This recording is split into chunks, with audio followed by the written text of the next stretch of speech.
اور اہل کتاب میں سے کوئی تو ایسا ہے کہ اگر تم اس کے پاس دیناروں کا ڈھیر امانت رکھ دو تو تم کو فوراً واپس دے دے، اور کوئی اس طرح کا ہے کہ اگر اس کے پاس 1 دینار بھی امانت رکھو تو جب تک اس کے سر پر ہر وقت کھڑے نہ رہو تمہیں دے ہی نہیں، یہ اس لیے کہ وہ کہتے ہیں کہ امیوں کے بارے میں ہم سے مواخذہ نہیں ہوگا۔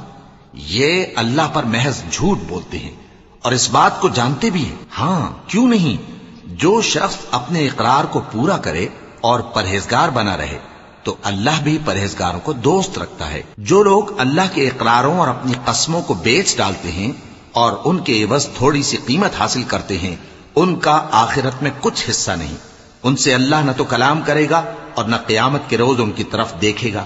اور نہ ان کو پاک کرے گا، اور ان کو دکھ دینے والا عذاب ہوگا۔ اور ان اہل کتاب میں بعض ایسے ہیں کہ کتاب یعنی تورات کو زبان مروڑ مروڑ کر پڑھتے ہیں تاکہ تم سمجھو کہ جو کچھ وہ پڑھتے ہیں کتاب میں سے ہے، حالانکہ وہ کتاب میں سے نہیں ہوتا، اور کہتے ہیں کہ وہ اللہ کی طرف سے نازل ہوا ہے، حالانکہ وہ اللہ کی طرف سے نہیں ہوتا،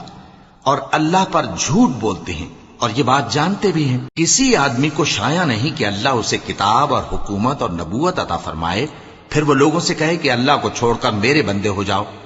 بلکہ اس کو یہ کہنا چاہیے کہ اے اہل کتاب تم ربانی ہو جاؤ، کیونکہ تم کتاب کی تعلیم بھی دیتے ہو اور کیونکہ پڑھتے پڑھاتے رہتے ہو۔ اور اس کو یہ بھی نہیں کہنا چاہیے کہ تم فرشتوں اور پیغمبروں کو معبود بنا لو۔